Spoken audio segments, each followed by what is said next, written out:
alors Awa Diop ñi ngi wax ci camp pénal tey ak li fa xew mais dafa mel ni réew mi bàyyiwuñ ci xel trop depuis quelque temps dafa am benn série de violence parfois même da ngay dégg yoo xam ne ça dépasse l'entendement bërki démb ci journaux yi ñëpp liir nañ li xew ci famille boobu famille Aïdara xaw ma ñëpp liir nañ taximan bi ñu faat fii tey laa liir ñu ne ay jaasi lañ ko dóor xaw ma mu mel ne ñi ngi dugg ci benn cycle de violence boo xam ne bu ñu deful ndànk trop mën na jur lu ne. xam nga dañ doon wax à l'approche des élections il y a des crimes rituels entre autres mais depuis un certain temps on n'attend même pas à l'approche des élections insécurité bu grandissante moom moo am ci dëkk bi te dafa am ay zones yoo xam te ne dañ doon wax ne c'était des zones criminogènes mais apparemment léegi yi ñu doon wax les quartiers résidentiels entre autres sax tey fi la insécurité ëppee ndax taximan bi point E lañ ko reyee mais mu nekk problème mu sécurité boo xamante ne même au niveau des prisons ma wax ci prison yi avant may ñëw ci point insécurité boobu gis nga prison yi Sénégal malheureusement disparité day continuer di am fépp parce que fii entendement suñu prison yi pour ñun ku pauvre rek moo war a nekk prison borom daraja prison du place am c'est ce qu'on voit le plus souvent tey nga doon recenser les gens qui sont emprisonnés ñan la couche sociale ban la fan la ñu bokk fan la ñu jógee ñooñu ñooy dund loolu les nantis wala ñu bokk ci yenn famille yi la ñuy wax waruñu nekk ci prison du seen place wala suñu juumee ba dugal leen prison disparité également day feeñaan parce que dañuy am ay cellules yoo xamante ne ñoom lañ leen jagleel ñi nga xamante ne nag duñu doomu diw ñooñu seen bàyyi tekkiwu fi ñooñu la ñuy jël boole leen ci fi nga xamante ne moom moo di paquetage bi muy loo xamante ne également seen àq ak seen yelleef tout le temps ñu bafoué ko te pourtant kuréel yi nga xamante ne ñi ngi fi taxaw di aar àq ak yelleefu doomu aadama ñoom am nañu sañ-sañ bi am nañu possibilité dugg dans ces prisons là xool li nga xamante ne moom moo fa am mais awa est-ce que amul benn xam naa ko wax ñu ne tey mu dee mais est-ce que amul benn genre je sais pas moi benn genre hypocrisie dans tout ça parce que tey da ngay gis un député de l'Assemblée nationale du Sénégal arrêté filmé par les gendarmes pour trafic de faux billets mi ngi battre campagne jamono ji en toute liberté alors que soo demee fii fekk fi waa juñ fi téelu ma juróomi at lu ko ci ganaar guñ sàcc lañ ko jàppee wala sax comme ni ko Abbas waxee sànq lañ ko jàppee dara leeru leen ci mais on a l'impression que ni kenn du ko tudd kenn du ko wax on fait comme si c'était normal mais mooy kumba am ndey bi kumba amul ndey bi xam nga prison yi chaîne la chaîne ba ma nga commencé ci li Mame Birame doon wax sànq ci tribunaux yi ndax juge yi nga xamante ne ñoom ñooy délivrer les mandats de dépôt à tout va nag am na dossier yoo xam ne dañuy lire rek mandat de dépôt parce que du doomu diw amul bras long amul ku mun a ñëw intervenir pour ñu defal ko lii wala ñu defal ko laa soo gisee nga dem Rebeuss tey jii foofu garde à vue la presque mën nañ ko waxee noonu ndax jugé guñ la ña ñu jugé ba pare ña ñuy yóbbu camp pénal mais koo xamante ne tey tëj nañ la sa giiru dund au moins am na benn fuñ la war a teg foo xamante ne yow xam nga ni fii dee moo la fay génnee doo fa génneeti ak bakken non war nañ la defal nag ba nga xamante ne mën nga fa dund bu mucc ay boo xamante ne nag doo fa am yenn problème yi tey ñu ngi wax ne mutinerie bi lan moo ko indi fuuy moom moo ko indi mais ñu ngi koy wax sànq téléphone yi dugg ci biir prison bi yamba gi fay dugg ñan ñoo koy jàllale du détenu yi ñoo sol seen daal la génn et y a des traitements de faveur yoo xamante ne ñu ngi koy defal yenn ci ay détenus ci biir prison bi te loolu kenn du ko wax léegi kumba am ndey boobu kumba amul ndey boobu disparité boobu am dans nos prisons loolu la ñuy vivre fi nga xamante ne moo di ci société bi tribunaux yi nga xamante ne fa lay commencer foofu lay tàmbalee ba fi nga xamante ne moom moo di ci prison bi du voit des gens yu commettre ay délits yu extraordinaires te pourtant amul benn sanction buy tegu ci seen kaw tey nga sàcc benn ginaar wala benn nen du ñu xool lu tax nga sàcc ginaar bi ndax pour jaay ko woon la wala pour dundal sa famille yooyu yëpp duñ ko ci xool ñoom seen yoon nekku ci muy beneen problème moo tax keroog bi ñuy tenir conseil supérieur de la magistrature je me dis que c'est juste pour changer des noms mais li nga xamante ne mooy le fonctionnement de la justice ñu ngi fi doon wax les bracelets électroniques pour désengorger les prisons est-ce qu'on en est xaalis biy dugg ci prison bi anamu yooyu yëpp mu nekk problème yoo xamante ne man je pense que les organisations des droits humains yi nekk ci biir réew mi defuñu seen liggéey te ñu ci ëpp léegi dañu tomber dans la politique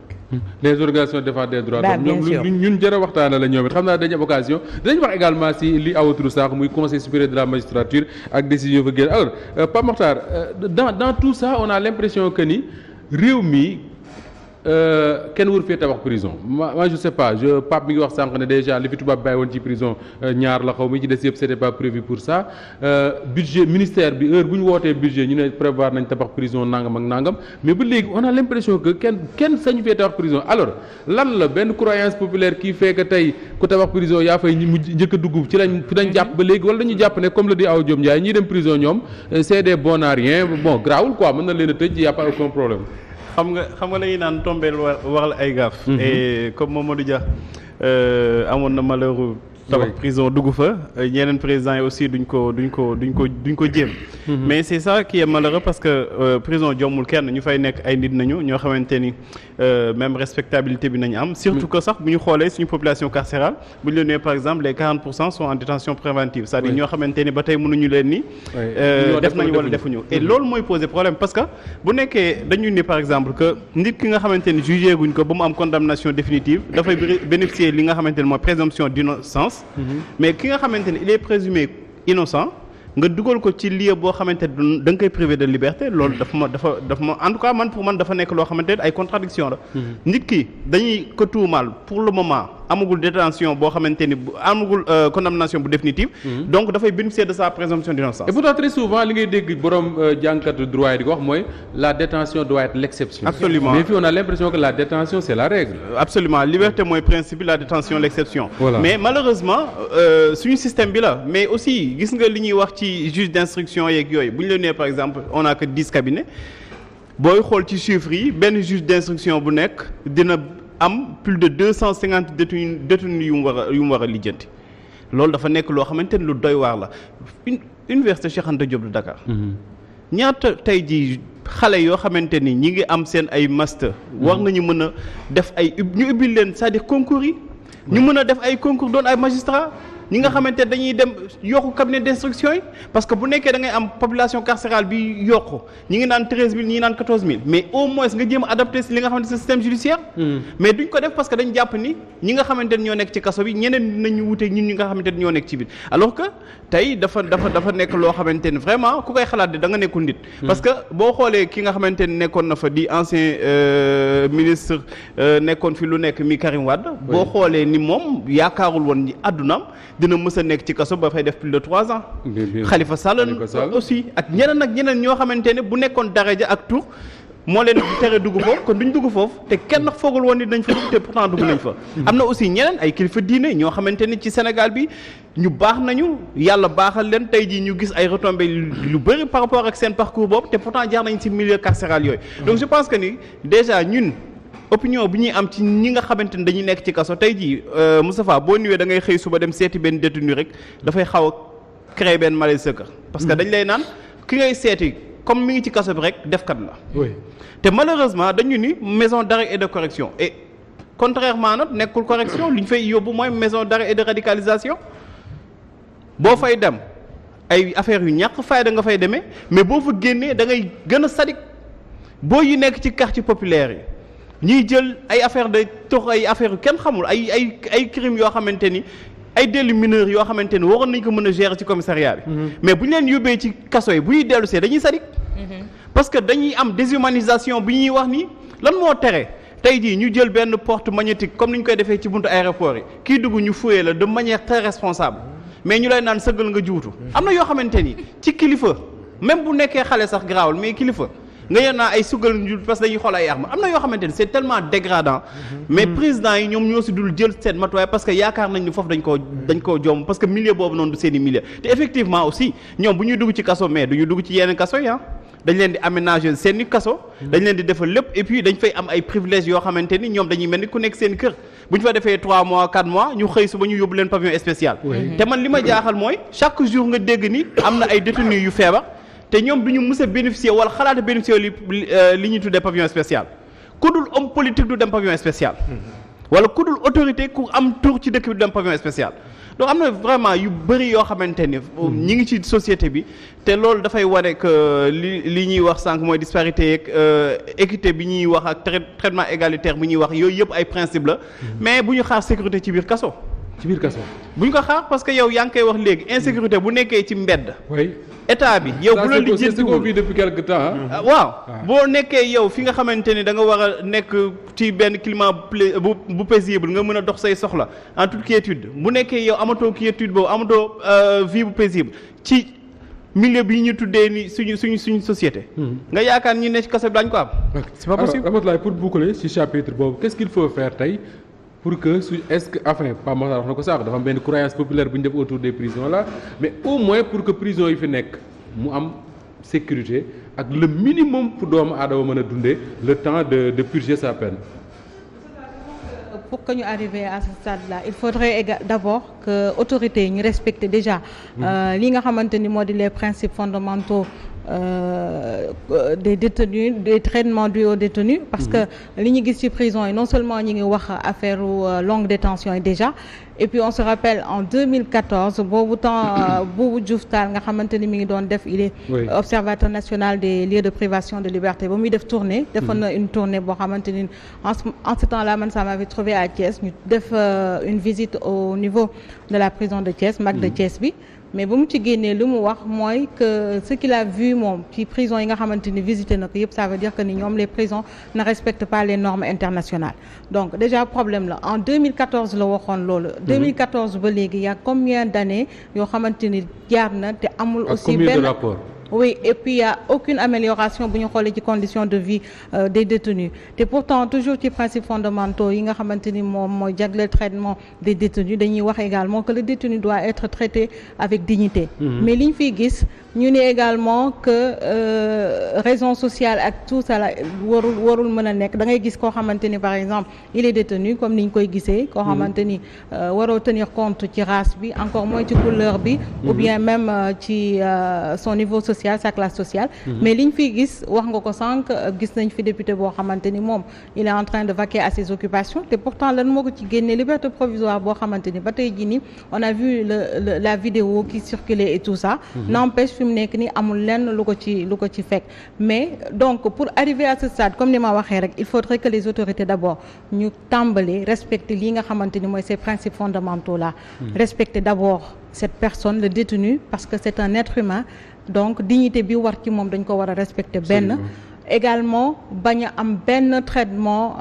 discriminatoire entre tel détenu et tel détenu donc je pense que bu ñu commencé déjà loolu te tamit longue détention yi ñu xam aussi nu ñuy mënee vraiment alléger yenn peines yi nga xamante ni ñu ngi koy wax am na yenn pays yoo xam ne peut-être ñi ngi wax kii yu ndaw yoo def bon c'est vrai que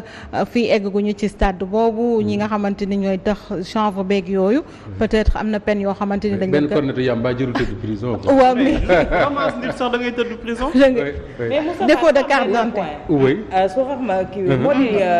di fii si dëkk bi également dafa am leen loo xam ne dañ ko war a wax képp ku fiy sol tenue da ngay jàpp ne da nga am benn suprématie bi ci kaw nit ñi moom la soo leen di wax sooy wax ak ñoom avec dédain la ñuy waxee ak yow mel ni tey ji yow amoo benn droit ci seen kanam te koo ci tontu ñu ne la outrage à agent li may wax tout le temps xamuñu ko dóor ku fay la ñu xam mais ñooñu itam dans leur formation il faut vraiment que ñu xoolaat ni mel wala suñu gisee le chef nu muy doxalee ñoom dañu naan suñ ko defee dara du leen ci fekk. alors Abbas Fall ñi ngi wax ne Ramatoulaye wax na ko ak Pape Makhtar il faut tabax ay prison Awa Diop Ndiaye wax na fi sànq bracelet électronique bi ñu fi tuddoon mais au-delà de ces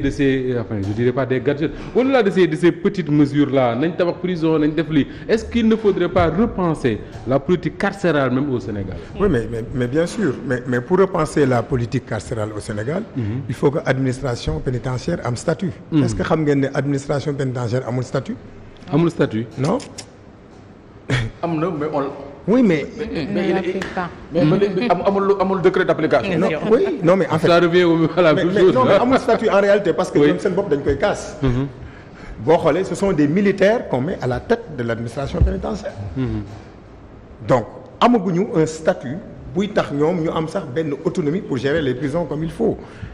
li kii wax ni Mame Birame mais Mame Birame bañ la jàppee nga nekk étudiant ba léegi moo am. à Sébikotane on nous l'a fait. ci couloir yi la ñu rangale ay xale 19 ans 70 ans sur Mignou j'ai vu oui à côté dans un couloir su ma ñëw yaakaar naa j'ai vu quelqu'un un vieux qui a 70 ans bi ma ko xoolee man. ma fàtte sax ne man maa ngi woon ci dama fàtte sama bopp. ba noppi dañuy commenter. mais je te dis mais c'est que c'est tellement déshumanisant jël say bagage sànni ci suuf xëcc sànni tas booy defaraat sax duñ la may temps nga defaraat say bagage pour dugg dans les cellules. Quand maintenant les gens sont venus nous voir le directeur de la prison est venu nous voir je lui ai dit mais yéen fii mais c'est pas un lieu de torture. Comment pouvez-vous mettre ay mag ay kilifa ak ay xale ci couloir daf leen yaramu neen ne da nga leen di fouiller ça c'est déshumanisant. alors que da ngeen war a aménager ay blocs bañu ñu fouiller mais aménager des blocs. Oui. Vous allez mettre les gens ngeen fouiller leen. wala ñu fouiller kenn par kenn. mais non. mais fouiller sa boppam moom weesu. dañ lay teg nii aéroport ñu xool sa yaram bi yëpp te jarul. mais et puis li ci gën a grave sax li ci gën a grave mooy ñun dañoo transféré on a quitté une prison on nous a fouillé. oui yóbbu ñu beneen kaso. mais kooku xanaa si tu fais confiance à l'origine en fait là d'où tu viens. te diggante bi ci auto garde yi ngeen nekk. ci auto garde mën leen fee def dara. voilà ñu seere ñu ak ay mitraillettes yu kenn xamul. oui mais côté kay bu ñu ñëwee normalement mais warul poser yenn problème yi. mais c'est dégradant ce qui se passe dans ces prisons. C'est quoi l'objectif? Qu'est-ce qu'ils cherchent? C'est ça la grande question. Non, humilier. Je pense pas que humilier rek. Non, humilier rek. L'objectif c'est pour la sécurité, je sais pas moi. Non, c'est humilier tout simplement. Humilier tout simplement les gens. Mais am na nag quand même wax dëgg yàlla ñu baax. Oui. Mais environnement bi aussi li ma doon wax ci statut boobu. Ces gens-là, un garde pénitentiaire qui te dit que ni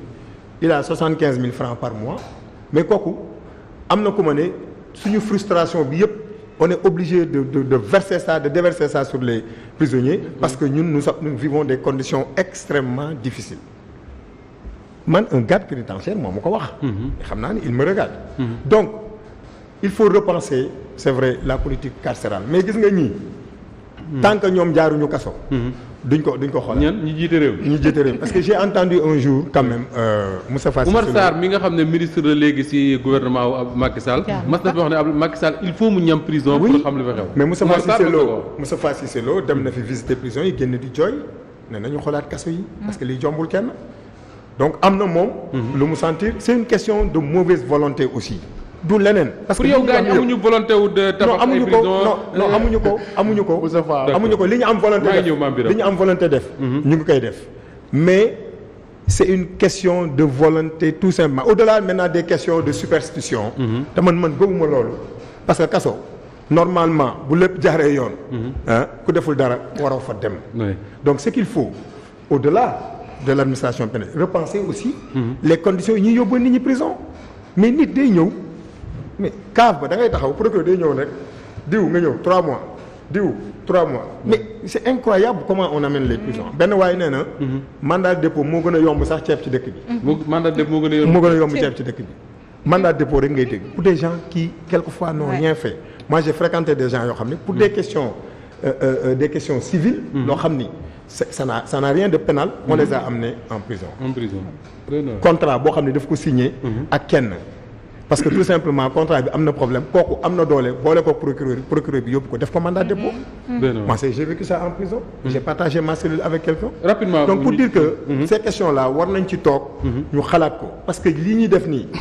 saa yi wax na ko léegi bu ñu defarul kaso yi tôt ou tard dinañ fa mujjee. rapidement ñu tëj chapitre boobu ci politique carcérale boobu laa bëggoon a wax rek. parce que xam nga Moustapha lii yëpp li ñu ko gën a yóbbee mooy que ñun dañu xalaatul dara suñu bopp. xalaataluñu dara suñu bopp maanaam dañuy ñëw rek di copier tey jii ni soo jëlee code pénalu France ak code pénalu Sénégal pratiquement point virgule yi sax ñoo ko nduróo donc te dama jàpp ne lu toll ni justice bu ñu demee ba nga xamante ne ni parce que tout à l'heure yaa ngi ne Macky Sall dafa jaarul prison moo tax. xëy na góorgóorlu Oumar Sarr moo ko wax Oumar Sarr. ministre waaw yaa ngi koy fàttali. tout à fait mais maître Abdoulaye Wade. def na plusieurs fois prison avant muy nekk président de la République te bu mu yegsee véritablement amul lenn loo xamante ni def na ko ci. donc mooy tax ma rejoindre monsieur Fall. pour dire tout simplement que ne dañu war a toll fu nga xamante ne nii véritablement nit ñëw ñu ne parce que moi j'ai vu. des en prison ñoo xamante ni menace moo leen fa indi. menace. maanaam man ma jóg ne Awa Diop dinaa la faat ñu jàpp yóbbu kaso. voilà très bien te ki ma wax ne menace sax moo ko fa indi. nee na benn gelu policier la menacé. benn gelu policier. moom it aussi comprendre da koo jox téléphone ndaw si tey koo fay mu napp ko ndaw si ne daf koo menacé pour expliquer léegi man dama jàpp ne buñ nekkee ci dëkk bu nga xamante ne nii au Sénégal amuñu pratiquement dara le président de la République mu ne dañu war a yegg ci autosuffisance alimentaire pour man bu ñu créé woon état bi am ay champs yu ngand yoo xamante ne nii véritablement bu nekkee yow menace nga lañ la tëjee au lieu ñu lay yóbbu 6 mois en prison parce que li Pape Matar wax ci radicalisation boobu mais lu réel la ñoo xamante ne nii duñ ay c'est de petits bandits ay pickpocket ñu jàpp leen yóbbu leen foofu ñuy planifier ay hold up ay braquage donc fa lañ ko jàngee très bien alors que pour man buñ la jàppee te peine bi war dépassé wul 2 ans war nañ la mën a dugal fenn foo xamante ne da ngay def service public travail d'intérêt général le temps ngay nekk foofu parce que bu ñu nee sax maison d'arrêt et de correction boobu noonu mais dafa war a signifier quelque chose tout à fait parce que bu ñu nee maison d'arrêt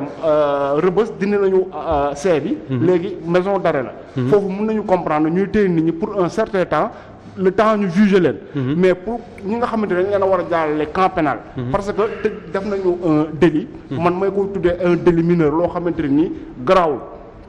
pour man ñooñu war nañoo utiliser temps bi nga xamante ni ñu ngi koy toog foofu à Rebeuss defuñu fa dara comprendre nga ñu servir l'état la bu nekkee 6 mois la bu ñu fa génnee de mon point de vue mën nañu sax laajaat toog foofu parce que dëkk bi amul liggéey tellement que ñoom bu ñu toog aussi ñu mënal seen bopp dara tout à fait mais ces politiques là je pense que pour mu mën a nekk il faut que véritablement ñun Sénégalais ñuy xalaatal suñu bopp nekkat ñun par rapport à nos réalités parce que comme nu nga ko waxee sax affaire prison mais c'est tellement grave dans la psychologie de certaines sociétés de notre société surtout ci yenn ethnie yi boo ñëwee ci côté ñun séeréer buñ la yóbboo prison mais dañu ne yow moom c'est fini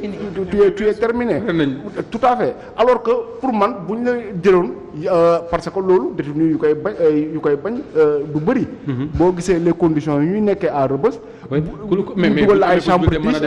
moo gën conditions yi nekkee à Rebeuss mais tout à fait il l'aurait accepté d'accord